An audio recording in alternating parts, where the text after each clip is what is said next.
Sir, will it put in... Tanongin ko kayo, anong naramdaman niyo?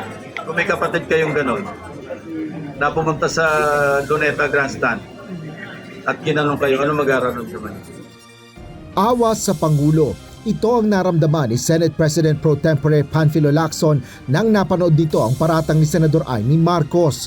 Kaugnay ito ng mga umunoy problema sa ugali at gawain ng kapatid nitong si Pangulong Ferdinand Marcos Jr.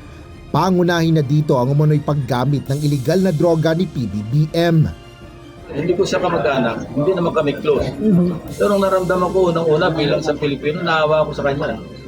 Imagine, the pain that he was undergoing, watching his own sister, lampasting him like that. Paliwanag ni Senator Ping, very un-Filipino ang ginawa ng senadora dahil kung mag-away man anya ang magkapatid ay limitado lang ang usapan sa loob ng tahanan o naibubulong sa iba pang mga kapatid. Ngunit hindi sa harapan ng libo-libong Pilipino lalo na sa isang religious gathering. Hindi natin ugali ang Pilipino na ganyan. Yan ang understand.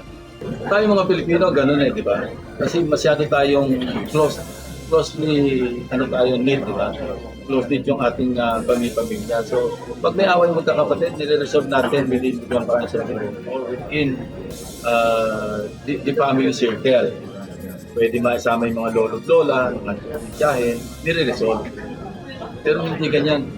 Para sa senador, isa lang ang nakikita nitong motibo ng presidential sister. Wala akong makitang ibang motibo other than politics. So sir, sa tingin ninyo, Which makes it even worse. Para naman kay Senate President Vicente Soto III, isa lang ang kanyang komentaryo. Maaari niya itong makasama o makabuti para kay Senador Amy Marcos. It could be the defining moment of her political career.